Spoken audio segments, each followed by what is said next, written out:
Bueno, este tema es realmente extenso como para dar varios cursos. Cuando estaba pensando cómo lo encaraba para esta escuela para padres, se me ocurrió que fuese desde una perspectiva relacionada con nuestro entorno, con lo que sus hijos estudian. Porque ustedes saben que sus hijos estudian latín, griego, ¿verdad? Lengua y cultura clásica, el trivium. Levanten la mano quienes se han preguntado alguna vez para qué sirve todo eso. ¿Para qué estudian latín, griego, cultura clásica? Bueno, está ahí un sincero que levantó, pero yo creo que varios van a levantar la mano. ¿Por qué tienen que estudiar el trivium? ¿Por qué tienen que estudiar los mitos clásicos?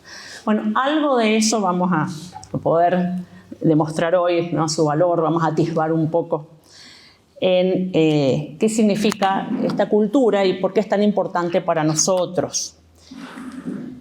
En primer lugar, conocer la cultura clásica sirve para que entendamos nuestra cultura actual, porque ustedes sabrán que el mundo grecolatino es la base de nuestra cultura occidental sobre la que el cristianismo pudo expandirse. Nuestro Señor nace en la plenitud de los tiempos, cuando el Imperio Romano estaba en su máximo esplendor, y entonces el cristianismo aprovecha todas esas estructuras culturales, políticas, y se expande. Y el cristianismo toma todo lo bueno del mundo clásico. Primero, enseña la fe y, por supuesto, rechaza todo el paganismo, pero con el tiempo va tomando todo lo bueno, porque, como dijo uno de los padres de la Iglesia, todo lo bueno es nuestro. Y algo que es bueno y que a nosotros nos sirve para comprender el mundo cotidiano y el mundo de la literatura y de todas las narrativas, porque acá cuando hablamos de narrativa, la referencia no es solamente a la narrativa literaria, sino a todo relato que puede ser de otros discursos, como el cinematográfico, como el periodístico. Y ustedes saben, no hace falta que les dé ejemplos, como si uno se acerca a cualquiera de esos discursos, el cine, el periodismo, la literatura actual, los dibujos animados, el mal está presente. Hay realmente una moda por exaltar el mal. En el mundo grecolatino teníamos un corpus, un grupo de textos, de narrativas, que es lo que llamamos los mitos, que era un conjunto de relatos que contenían las creencias religiosas de los antiguos, mezcladas, por supuesto, con ficciones, con fabulaciones. Pero en todos esos mundos donde había héroes, dioses, personajes extravagantes, famosos personajes mitológicos, había claramente una intención didáctica, mostrar cómo hay fuerzas en el mundo que están en pugna, quienes vencen y quiénes son los que tienen el premio al finalizar esa batalla. Hoy nos vamos a dedicar a uno de esos mitos y van a ver cómo este personaje que les voy a presentar nos va apareciendo a lo largo de la historia y está muy actual en el día de hoy, y es Prometeo. ¿Han oído hablar de Prometeo? Prometeo es un titán. Seguramente la palabra titán la conocen. Un titán es un ser descomunal en tamaño y de mucha fuerza. En el mundo antiguo era un dios, porque hay muchos dioses en las creencias del mundo griego, y después los romanos lo toman también. Creencias en una diversidad de dioses. Es un politeísmo, ¿verdad? Muchos dioses, un mundo pagano, pero esa diversidad de dioses que manifiesta una corrupción de la verdadera religión, en realidad es en cada dios la representación de alguno de los atributos divinos. En un dios se venera la sabiduría, en otro el amor, en otro la belleza, y así, ¿no? Como que cada uno vendría a ser uno de los atributos divinos. Por eso cuando el cristianismo toma, digamos, estas creencias y lo puede como purificar o redimir, va a ser San Pablo cuando los visita a los griegos en Atenas en sus viajes, va a hablar acerca de un dios, el dios desconocido. Hay un altar en Atenas a todos los dioses y uno el dios desconocido, porque todos los aspectos de la divinidad debían ser venerados. Por las dudas que alguno se escapara, que algún aspecto de la divinidad no quedara venerado, bueno, un altar al dios desconocido, y de ese dios dice San Pablo que él va a hablar. ¿Quién es Prometeo entonces? Un titán, una de las deidades, divinidades del mundo antiguo. ¿Qué tiene de particular? En el mito de Prometeo, en la historia de este titán, lo importante, lo que vamos a destacar es que él se considera a sí mismo el benefactor de la humanidad porque Zeus, que era el dios supremo, llamado Júpiter, habrán oído hablar de Júpiter, supongo. Júpiter, unos fuegos artificiales Júpiter, porque era el dios del rayo y del fuego. Tenía el fuego, Júpiter, y los hombres no tenían el fuego tan necesario para la vida. Entonces Prometeo le roba el fuego a Zeus y él se lo da a los hombres y él dice entonces que se convierte en su benefactor, porque el fuego es el principio de la vida, del calor, pero también el principio de la industria. Y por lo tanto Prometeo le está dando con esto el conocimiento, no solamente el fuego en sí mismo como principio de la industria, sino también el conocimiento asociado a la técnica y a la ciencia. Claro, Zeus se enoja porque se lo ha robado. Y Zeus les iba a dar el fuego a los hombres más adelante.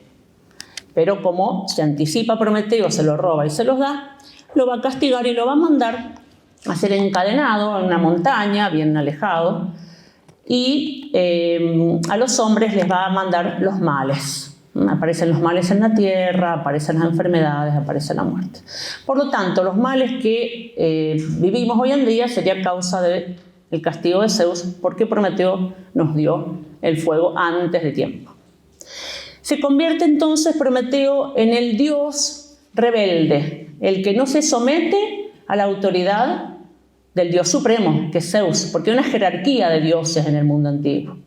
Zeus es el padre de los dioses, el dios supremo. No se somete, es rebelde, cuando nos llevan a castigar no reconoce su culpa, nunca quiere pedir perdón. Él dice que lo que ha hecho está bien y por lo tanto Prometeo va a ser la figura del rebelde, del oponente, del adversario, del que tiene una autonomía al margen de la ley de Dios. Y ha roto con su conducta el orden del cosmos que los antiguos querían preservar. Zeus es el padre de los dioses y los hombres, los demás dioses y los hombres deben someterse a una ley que rige todo el universo.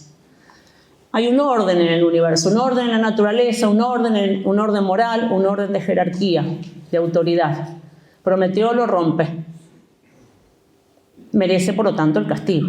¿Para qué? Para volver al orden, para que se vuelva al orden, porque con la culpa se desordenó el mundo y con el castigo se vuelve a ordenar. ¿Por qué? El orden cósmico es como decir lo mismo, porque cosmos en griego significa orden.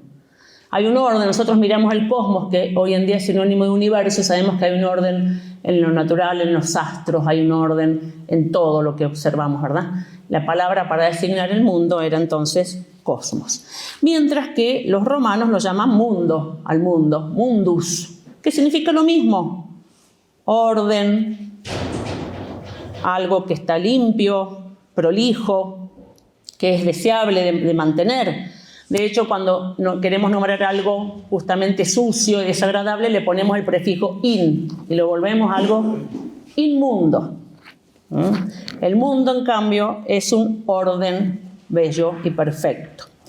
Los titanes son entonces los dioses insolentes, porque además los titanes quieren arrebatarle el poder a Zeus. Y entonces, amontonando piedra sobre piedra, quieren construir una especie de torre para saltar el cielo.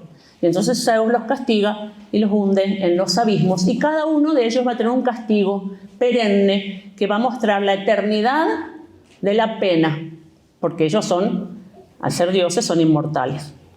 Prometeo va a quedar atado a la roca y va a venir el águila y le va a devorar el hígado, que se va a regenerar, se lo vuelve a devorar, se regenera, y eso muestra la eternidad de la pena. Van a ver que ahí hay una imagen de Prometeo con el fuego, Prometeo portador del fuego, que es la imagen entonces del dios rebelde. En la tragedia hay una obra literaria, que ahí está la tapa, se lo ve a él encadenado y otras imágenes, hay muchas reproducciones de este mito, de Esquilo, cuando se acercan otros personajes a decirle que tiene que reconsiderar su posición, que tiene que pedir perdón, que tiene que someterse al juicio de Dios, o bien no quiere, dice odio a todos los dioses. Odio a todos los dioses, que va a ser el lema que después va a tomar Marx. Los titanes entonces son los desafiantes. Entonces en el mundo clásico había una distribución de fuerzas, fuerzas del bien, los dioses olímpicos y los héroes, que eran hombres, que semidioses, hijos de mortales y dioses, que se sometían a la autoridad divina. Los héroes eran intermediarios entre los hombres, el mundo de los hombres comunes, los héroes, que eran hombres comunes también, pero que estaban en relación con los dioses, obedeciendo, cumpliendo sus mandatos y guiando a la gente, porque eran generalmente los reyes de los pueblos, los héroes, y el mundo de los dioses, los olímpicos. Ustedes habrán visto seguramente algunas imágenes de estos dioses. Por ejemplo, ahí está Diana la Cazadora, que está en la Plaza San Martín. No sé si han visto esa escultura en la Plaza San Martín. Artemisa o Diana la Cazadora. Y los otros como Palas Atenea, ¿no es cierto? Zeus, Apolo, que aparecen ahí, los distintos dioses que representan, como dijimos, distintas fuerzas o atributos divinos. Los olímpicos porque moran en el monte Olimpo, por eso son los olímpicos. Pero también tenían representaciones del mal, no solamente los titanes, que siendo divinidades se oponen y tienen mucho poder y acarrearon en definitiva creyendo beneficiar, o él creyendo beneficiar, prometió a los hombres, le acarrea a los males, sino que también hay otras representaciones del mal, que son los híbridos. Una cantidad de seres mitológicos que son mezclas. ¿Saben qué es un híbrido, verdad? Por ejemplo, en los animales, la mula, ¿verdad? Mezcla, ¿no es cierto?, el caballo y burro. Entonces, la burra. Entonces, ¿qué es? Un híbrido es un ser que va contra las leyes naturales, que no responde a lo natural y que tiene, por lo tanto, una carga de desmesura, de insolencia, de cierto orgullo. Los híbridos son seres mitológicos que nos los presentan muchas veces en los medios como amables. Ustedes han seguramente visto la película La Sirenita. ¿Cómo es la sirenita en nuestra imaginería? ¿Es un ser bondadoso o maligno? Es bondadoso, es bello. Sin embargo, las sirenas eran malas. Todos los seres híbridos, mezcla de humano con animal, son perversos. La palabra híbrido viene de hibris, una palabra griega que significa desmesura, orgullo, alteración del orden natural. Por ejemplo, la esfinge. Ahí está Edipo con la esfinge, que es mujer y león alado. Es maligna la esfinge, les da a los hombres una serie de enigmas, de acertijos que no pueden descifrar, entonces los mata. Pero Edipo, con su inteligencia, su razonamiento, la derrotó. Por más que es un ser tremendo, monstruoso, que causa hasta terror verlo, la puede vencer el hombre si usa su inteligencia. El acertijo que le hace, él lo puede resolver. ¿Cuál es el acertijo? ¿Cuál es el ser que en la mañana tiene 4 patas, a la tarde 2 y a la noche 3? A ver si la esfinge los va a matar o si lo van a resolver. A la mañana 4 patas, a la tarde 2 y a la noche 3. Es el hombre. Gatea, camina y usa bastón. El hombre, esa era la respuesta. Bueno, Edipo le venció la fin. Otras las sirenas, los centauros, los faunos. El centauro que es caballo y hombre. Fíjense que la parte de arriba es el hombre, la parte de abajo la parte más animal. Los centauros son iracundos. Esa sería su característica. Las sirenas en la mitología griega no son pez y mujer, sino que son aves. Ahí está Odiseo en el barco y está atado al mástil y las sirenas lo llaman. ¿Han oído la expresión no hay que oír el canto de las sirenas? No es la sirena de la policía. Son las sirenas, que son estos seres mitológicos que cantaban con una voz hermosísima, una voz que no podía uno ser ajeno a la atracción. Entonces los marinos iban hasta la isla de las sirenas porque eran atraídos por la voz, el canto, y los despedazaban. Odiseo, en cambio, que es el ingenioso, que también usa de su inteligencia contra esta fuerza del mal, pero que también él tiene asistencia obviamente divina, él va a escuchar a las sirenas, pero ¿qué hace? Se ata al mástil de la nave Y a todos sus marinos les hace que se tapen los oídos con cera. Entonces las escucha, pero no va hasta allá, porque está atado al mástil. Un altísimo valor simbólico. La nave ha significado a lo largo del tiempo, el cristianismo lo asume como figura del alma. Y el mástil es lo que está en el centro del alma, lo que nos tenemos que aferrar. ¿Qué será? ¿Qué es aquello a lo que hay que aferrarse para no ser despedazado por la voz del mal, que es atractiva, que es hermosa, pero que termina destruyendo? Cada uno verá cuál es ese mástil, ya vamos a ir mostrando. Fíjense que aquí hay una representación también de una pintura donde se están acercando esas horribles sirenas con alas. El fauno. Los faunos se nos muestran tal vez como más simpáticos a partir de la película Crónicas de Narnia, pero es un ser también que tiene esta mezcla de perverso, tiene cuerpo de chivo, cuernos, y está asociado al culto del dios del vino, Dionisos. Acompañan en los excesos, todos los excesos que el vino puede llevar. Fíjense que las representaciones son con cuernos. Miren el fauno, la cara que tiene. No es una cara realmente muy simpática, ¿verdad? Tiene patas de chivo y tiene cuernos. El cristianismo, ¿con quién va a asociar al fauno? ¿Quién va a ser representado así, con patas de chivo y cuernos? El demonio. Es la figura que más se va a asociar después al demonio.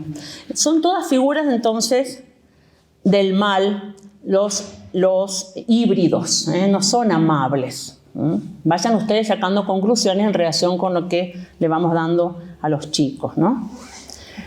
Bien, el mito entonces tiene como elementos la presencia de un héroe que tiene que obedecer a la divinidad, porque le va a ir bien si obedece, y si la desobedece va a ser castigado para que se vuelva al orden cósmico. Eso está claro. Y hay fuerzas representadas, ¿no es cierto?, en distintos personajes, las fuerzas del bien y las fuerzas del mal. Pero las fuerzas del bien son superiores a las del mal. Son los olímpicos que moran, ¿no es cierto?, en el monte, que están en otra dimensión y que ellos castigan el mal. Y el mensaje definitivo es la conducta ética. Hay que hacer el bien, evitar el mal y obedecer a los dioses. Este contenido del mito va a pasar a los relatos maravillosos posteriormente, cuando ya los mitos ya son creencias que quedan simplemente como simples cuentos, aunque en su momento eran religiosas, van a pasar y van a ser la fuente de los cuentos maravillosos que ustedes seguramente conocen. En los cuentos maravillosos, ¿qué tenemos?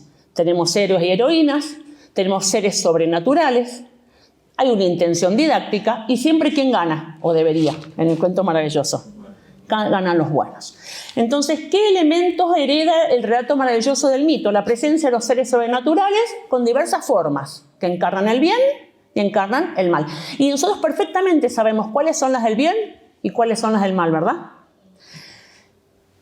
Un héroe ejemplar, porque justamente el cuento maravilloso quiere dejar una enseñanza, ser un ejemplo. Es piadoso. Piadoso no significa solamente que reza, piadoso significa que se somete a la autoridad. Esa es la piedad. Se somete a la autoridad de la divinidad, de los seres superiores, a la autoridad paterna, a sus padres. Generalmente es piadoso con sus padres. Es humilde, y como es humilde, tiene justamente el auxilio de la divinidad. Es valiente y es ingenioso. Tiene que usar, por supuesto, su inteligencia. El relato maravilloso también tiene una intención didáctica, dijimos. Didáctica significa que quiere dejar una enseñanza. En el plano ético, el bien siempre vence al mal. Los personajes buenos suelen estar asociados con lo bello, suelen ser hermosos, luminosos. Los personajes que encarnan la maldad suelen ser oscuros y están relacionados a veces también con animales relacionados con la oscuridad o con la luz. Por ejemplo, ¿qué animales pueden estar asociados al mal? El dragón, típico, ¿no es cierto? Y el dragón suele estar... ¿Dónde vive un dragón? En una cueva. ¿Y qué le gusta juntar? Riquezas. Indica entonces también la avaricia, el apego a la riqueza. Y el mal altera el orden cósmico. En todo relato siempre hay algo, un mal, un problema que tiene que resolver el héroe, ¿verdad? El héroe tiene alguna ayuda sobrenatural, una espada, algún elemento mágico, ¿verdad? Alguna ayuda. y va a rescatar a alguien, o rescata a la princesa, o tiene que vencer a algún ser maligno, etc. Cuando termina, y él, digamos, es un ser común, no es un superhéroe el héroe, el personaje. Simplemente logra avanzar en estos obstáculos con la ayuda sobrenatural. Y finalmente, el castigo al mal y el acceso al bien restablece el orden que se había alterado. Por eso los cuentos maravillosos, los cuentos tradicionales terminan bien. Empiezan tranquilos, hay algún problema, piensen en la Bella Durmiente, ¿verdad? Un rey y una reina tienen una hija, la hija la van a bautizar, invitan a todos las hadas, ¿se acuerdan? Pero no invitan a una mala, pero la mala se aparece, da entonces esa especie de maldición y ahí se desencadena toda la historia, hasta que finalmente tiene que venir alguien que lo resuelva, viene el héroe que rescata a la princesa. De paso les cuento que esto es parecido a lo que ocasionó la guerra de Troya. Cuando se casa la diosa Tetis con Peleo, invitan a todos los dioses menos a la diosa Discordia.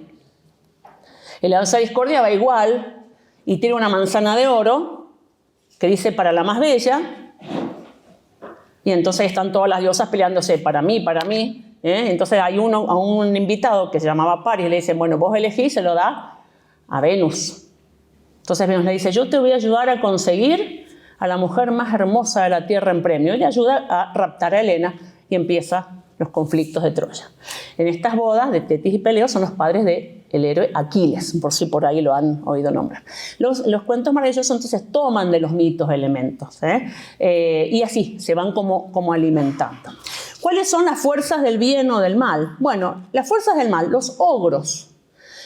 Ogro, la palabra parece que viene de Orcus, que sería un dios infernal, es un gigante que según la mitología de Europa se alimentaba de carne humana, sobre todo de niños. Ahí tengo un dibujo de un cuento tradicional que está masacrando niños para comérselos, ¿verdad? El ogro siempre fue así. Piensen en los ogros de cuentos como Pulgarcito u ogresas. El vampiro es posterior, aparece como en el siglo XVI y es como una variante del ogro porque ya no es que come a los niños, sino que se alimenta de sangre humana, o sea, del principio vital de alguien. La actitud de vampiro no solamente es que toma la sangre, sino que también existe lo que es la posesión diabólica, una especie de vampirismo. Y el dragón, del latín draco, que significa serpiente, la serpiente alada. Aquí hay representaciones, fíjense, entonces de ogros y de dragones. Y en el dragón que está acá, a la vez tiene como cuernos, ¿no es cierto? Como que estuviese sumado. Estos son de las catedrales, las gárgolas. Recuerden que en las catedrales ponían afuera imágenes horribles de dragones y de diablos hacia afuera de la catedral, ¿verdad? Hacia afuera de la iglesia. Esta es una. Bueno, porque la realidad del dragón existe. ¿Quién es el dragón? ¿Quién es la serpiente? En el cristianismo está representado, fíjense, allá tenemos el diablo que está bien representado como el fauno. Si ustedes se fijan, tiene las patas de cabra y los cuernos, ¿verdad? O sea que ahí está bien la transposición del fauno pagano al demonio del cristianismo. Acá también, en este otro dibujo, tiene las patas de cabra, patas de chivo. El pata de cabra es el diablo, ¿verdad? Con los cuernos. Y en las alas de dragón, pero también los cuernos, como que estuviesen los dos sumados. Entonces, ven cómo estos seres híbridos, estos seres mitológicos también, o las fuerzas del mal del mundo pagano, de la imaginería clásica, entran también en el cristianismo para de alguna manera tener una imagen plástica, porque el diablo no tiene cuerpo, pero ¿cómo lo representamos? Y con la fealdad, con la deformidad, con esa hibridez que significa una alteración al orden, es como el adversario, algo horrible, inmundo, que rompe el orden cósmico. Bien, pasando el tiempo, si bien estas ideas de que hay seres asociados al bien, seres asociados al mal, que el bien siempre vence, con el tiempo ustedes saben que en la historia de la humanidad el hombre se fue olvidando de las fuerzas sobrenaturales y empezó a tener, sobre todo en la modernidad, ustedes habrán oído hablar del Renacimiento. En el Renacimiento hay un volver al mundo pagano, una intención de recuperar lo clásico. No es que el cristianismo no lo tuviese, el cristianismo lo asumió, tomó lo mejor. Pero el Renacimiento es una especie de vuelta al paganismo, un neopaganismo, y una vuelta al orgullo humano frente a la divinidad. Una época de paulatina desacralización del mundo, confianza en el poder de la razón sin necesidad de la revelación. Una confianza en que el hombre puede dominar la naturaleza, descubren las leyes físicas, no hace falta decir que Dios hace salir el sol o que el viento huracanado cumple sus órdenes, sino que ya tenemos explicaciones puramente científicas, que está bien, las leyes de gravitación universal, estas leyes se descubren y son reales, pero no se preguntan quién las hizo. Con responder con esa ley ya alcanza para satisfacer la necesidad del hombre. No hace falta remitirlo directamente a Dios, como hacemos los creyentes. Sabemos que están esas leyes, pero también sabemos que Dios las hizo. Entonces, no hace falta recurrir a Dios. Fines del siglo XVIII, comienzo del siglo XIX, nace la ciencia ficción, que es un modo de literatura basado en la ciencia. El hombre es el autor de la ciencia me da las respuestas para todas mis necesidades, y si empiezo a desplegar una técnica que me resuelva los problemas en este mundo, ya no necesito de Dios. Pero junto con esto empiezan los problemas éticos. Y nace también con esta ciencia ficción la literatura de terror. ¿Ustedes han oído hablar de Frankenstein? ¿Quién es Frankenstein? ¿Cómo? Bien, él lo dijo bien, pero en general, ¿cómo uno lo imagina Frankenstein? Se suele asociar que Frankenstein es el monstruo, pero en realidad Frankenstein es Víctor Frankenstein, que él es el que, entusiasmado con el saber científico, con la capacidad del hombre por dominar el mundo, quiere él dar vida a un ser y logra crear una especie de humanoide con partes de cadáveres, y dice la autora, una autora, Mary Shelley, que tenía 20 años cuando lo escribió, dice, no voy a decir cómo fue el proceso, obviamente, no es que puede dar vida, pero lo pone como un secreto para que nadie vaya a hacer lo mismo. Ese monstruo, ¿qué le pasa a Frankenstein? Él mismo, después de verlo, se espanta y entonces lo deja solo, y el monstruo se le vuelve en contra. Se convierte en un asesino serial. Ahora, ¿cómo se llamaba la novela? Frankenstein o el moderno Prometeo. Ese es el título completo. Acá reaparece nuestro amigo Prometeo. ¿Y qué significa? Prometeo, el dios de la técnica, el que le da al hombre el conocimiento para poner en marcha las energías que están en el mundo, al margen de la ley de Dios, al margen de las leyes cósmicas y de las leyes divinas. Inicio la literatura de terror y de ciencia ficción en 1818 con la novela de Mary Shelley. Y fíjense que hay una etapa que es muy significativa porque está representando, como en el juicio final, en la Capilla Sixtina, la creación de Dios, de Adán, ¿no? Dios con el dedo tocando a Adán para darle la vida, y acá es como que Frankenstein le va a dar la vida al monstruo, el hombre que quiere tener el control de todo el universo y extender su mano al árbol de la vida. Bien, la ciencia ficción está emparentada también con otro personaje que es el doctor Fausto. Tal vez lo hayan oído nombrar, el doctor Fausto. ¿Quién es el doctor Fausto? Es otra obra literaria, escrita en el siglo XIX por un alemán. Y este personaje, Fausto, ya va a optar por el mal, porque, vuelvo un poquito, en el moderno Prometeo, el doctor Frankenstein, cuando hace su obra, se horroriza, se le vuelve en contra y termina viendo que lo que hizo fue un desastre, puso en marcha fuerzas que él después no pudo manejar, no pudo controlar. Y hay como una suerte de mensaje ético. A ver, ojo, ¿no? Cuando desplegamos esas energías que hay en la realidad, en el mundo, y cuando queremos nosotros ser los dueños de la técnica o de la ciencia al margen de una ética o de una ley divina. Fausto, después que había estudiado tanto, que ya no sabía qué más estudiar, por todo lo que había hecho y todo lo que sabía, encuentra con que no le alcanza el estudio de la filosofía, de la teología o de las ciencias, y entonces va a empezar por otro campo.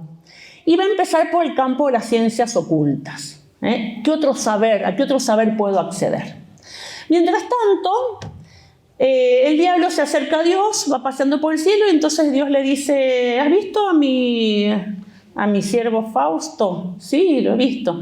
¿Has visto que mi siervo sirve? Es muy bueno. Sí, es bueno, pero déjamelo en la mano, déjamelo a mí, que vas a ver cómo yo lo puedo descarriar y puedo llevármelo para mi lado. Entonces Dios le da permiso. Dios le da permiso al diablo, a Mefistófeles, para que tiente a Fausto. ¿Y cómo lo tienta? Lo tienta porque Fausto ya era un hombre grande, había estudiado mucho, estaba envejeciendo, pero se había enamorado de una muchachita. Entonces el diablo se le aparece y le va a dar ¿qué? Riquezas y juventud, que es lo que todo el mundo quiere, ¿o no? ¿Qué quiere todo el mundo hoy en día? A ver, ¿qué hacemos todo el día? ¿Buscando qué? ¿Riquezas y juventud, o no? Cada vez hay más, no digo acá, pero acá tal vez, pero cada vez hay más prácticas quirúrgicas o de todo tipo para mantener la juventud. El diablo te lo da rápido, el diablo te lo da. Puedes hacer un pacto y te da la juventud y la riqueza. ¿Para qué? En definitiva, para satisfacer las pasiones más viles, porque termina seduciendo a la muchacha, que también cae en desgracia. Bueno, y el diablo se aparece. Fíjense la imagen del diablo ahí hablándole, ¿no es cierto?, al oído. Los males de los que se quejaba Fausto, que no puede resolver, los va a tratar de resolver por la vía rápida, por las ciencias ocultas o por llamar al demonio. Hoy en día también pasa eso. Hoy en día, cuando tenemos muchos problemas, a veces se va por otra vía, la vía ocultista. El tarot, el horóscopo, la carta astral, averiguar cuál va a ser mi futuro, mi destino, de dónde vengo, si los astros me guían. Estamos volviendo a una esclavitud cósmica como el paganismo. Lo mismo. Mientras que al lado yo puse a Job, porque en el libro de Job empieza así. El diablo se acerca, le dice a Dios, habla con Dios, y Dios le dice: ¿has visto a mi siervo Job? Que es tan piadoso. Sí, dice, pero porque le va bien en la vida. Cuando le empiece a ir mal, o si tuviese problemas, vas a ver que no te va a venerar o que no va a seguir siendo piadoso. Dios le deja que lo toque. Y entonces le caen todas las desgracias que le puede pasar a un ser humano, de todas. Muerte de los hijos, se le pierde la casa, las cosechas, se le mueren todos los animales de una, hasta la lepra, todo. Y él, sin embargo, persiste en la fe. Y ahí están los amigos que lo señalan: es culpa tuya, porque vos obraste mal. No, Dios no lo está castigando por sus pecados. Son pruebas. Pero después Dios, cuando él espera con paciencia, le devuelve el 100 por 1, le devuelve todo el doble, aquí y en el otro mundo. Por eso dice Castellani: tiene que ser en este mundo que Dios nos devuelve bienes por males. El mal que sufrimos, cuando lo sufrimos bien sufrido, entonces no es tan mal. Y no hay otras vías por las cuales solucionar, ¿no? O tratar de buscar otras vías de solución, ¿no? O quejarse contra Dios. Bueno, esto también es parte de un motivo del que se va a dar en la narrativa, en la literatura, que es el doctor Fausto. La ciencia fáustica es la ciencia que también pretende, por otras vías, ya no solamente de la razón y de la técnica, sino por otras vías ocultas, encontrar un conocimiento, un dominio del mundo, de la realidad, siempre al margen de Dios. La ciencia fáustica, el hombre fáustico, el hombre prometeico, son los modelos del hombre moderno, del hombre contemporáneo. Fines del siglo XIX, exposición en París, internacional, para mostrar a dónde ha llegado el poderío del hombre sobre la tierra en el desarrollo técnico. La Torre Eiffel se construye para que sea la puerta de entrada a la exposición. Una torre que quiere tocar el cielo, pinchar el cielo, que es sumamente profana, no tiene un solo signo religioso, y que reemplaza el edificio que era el emblema de París, la Catedral de Nuestra Señora de París. Ahora el emblema, ¿cuál es de París? La Torre Eiffel, símbolo del poder de la técnica del hombre.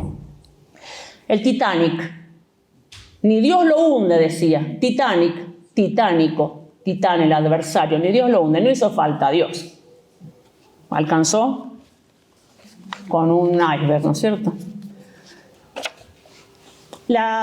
Estos son distintos temas que van relacionados con esto de la ciencia ficción. La idea de que por la técnica el hombre puede lograr un dominio sobre la tierra, pero a la vez construye monstruos, construye máquinas, construye barcos que terminan a la larga siendo la causa de su propia desgracia.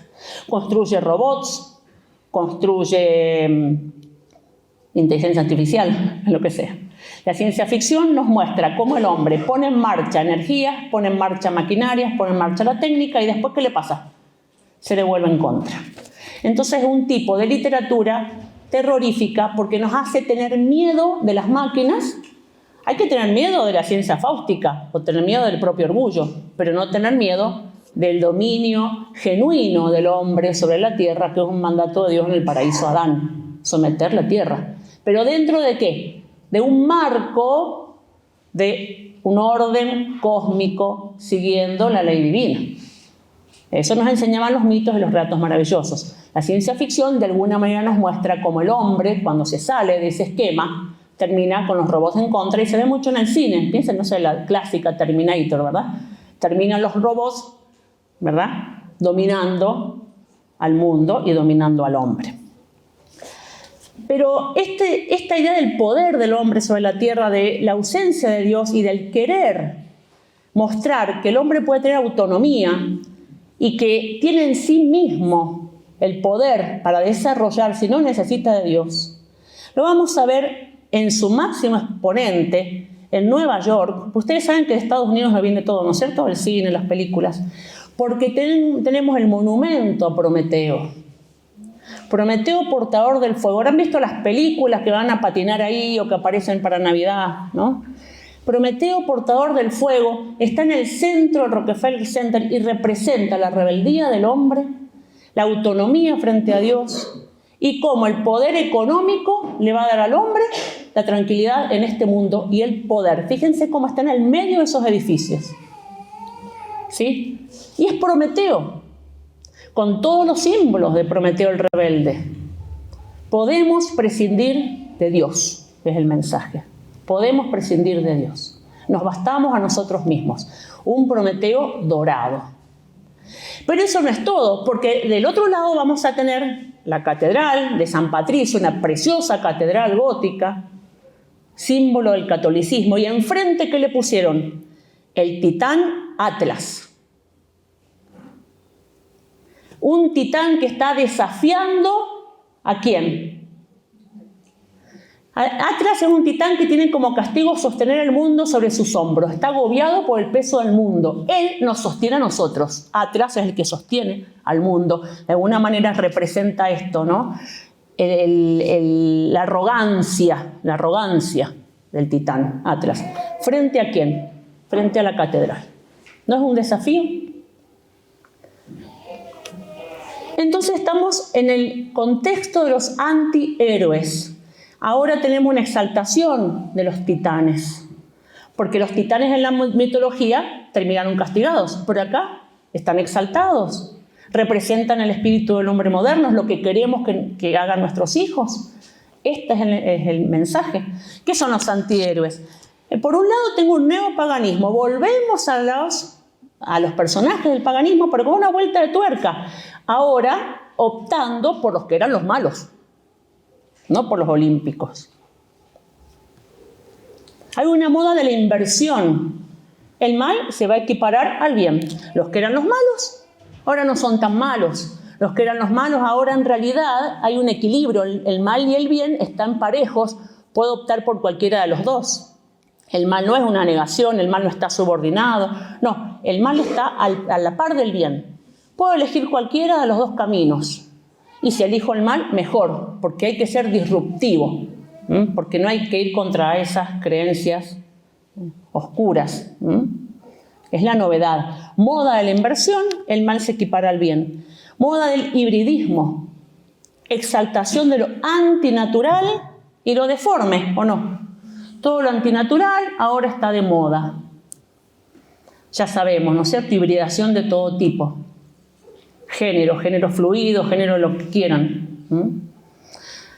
La imagen andrógina del ser humano. Ya no sabemos cuando uno ve a una persona a veces si es varón o mujer. Hibridismo. Lo deforme, la moda del feísmo.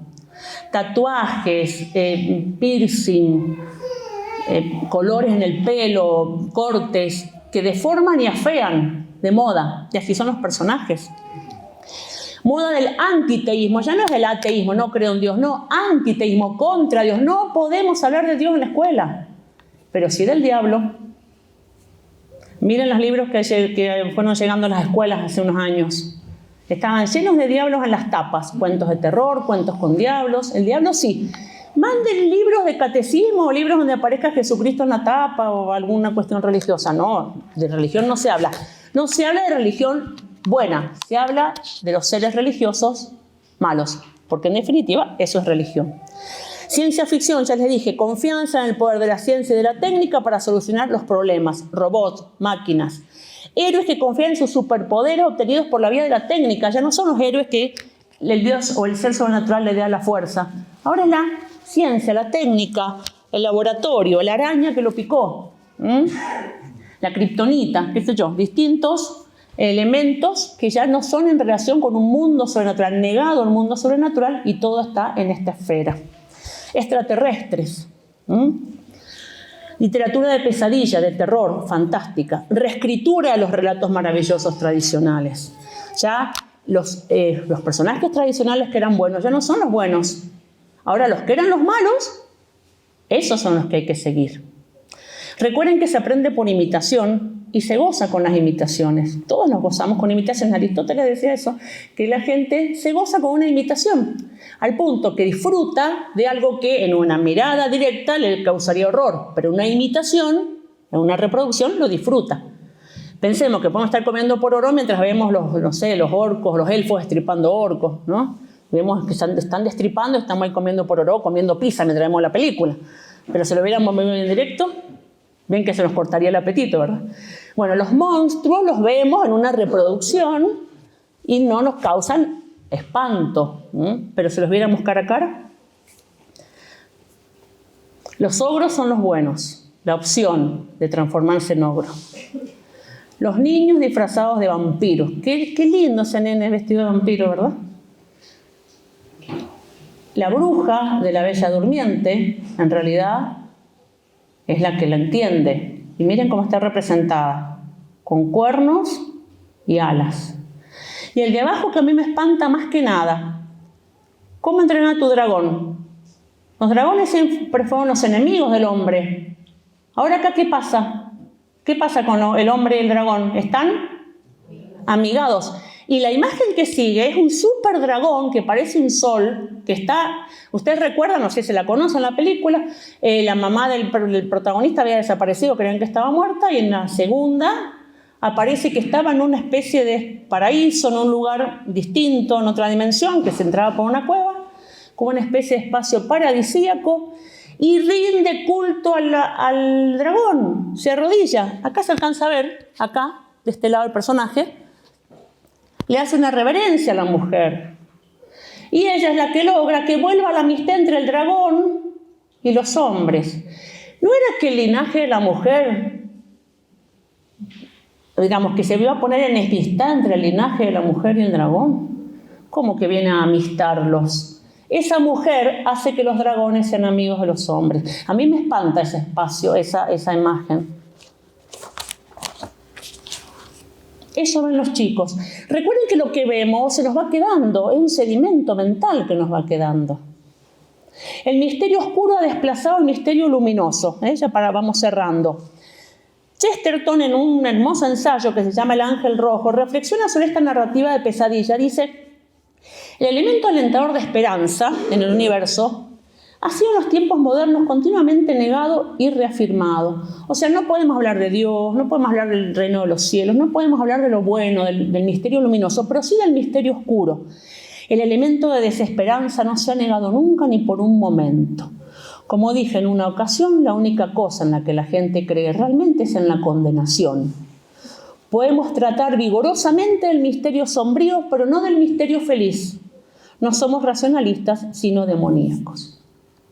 Y después va a decir que cuando nosotros le damos a los chicos a los verdaderos héroes, los héroes se convierten en especie de guardianes tutelares de los chicos. En las 4 esquinas de la cama de un niño se tienen que alzar Perseo y Rolando, Sigfrido y San Jorge. Si retiráis esta guardia de héroes, lo único que hacéis es dejarlo solo para que tenga que combatir solo con los diablos. Le damos como amigos a los diablos. Son amigos de Maléfica, son amigos de Shrek, son amigos de los dragones. El cuento tradicional tenía un valor educativo. Los niños, ustedes saben, los que tienen niños chicos, que al niño le gusta que le contemos siempre el mismo cuento. Y vaya si uno se le inventó el cuento y después se lo tiene que contar de nuevo. Porque uno no se acuerda y ellos sí, no era así el cuento, ¿no? Y quieren que uno se lo vuelva a contar.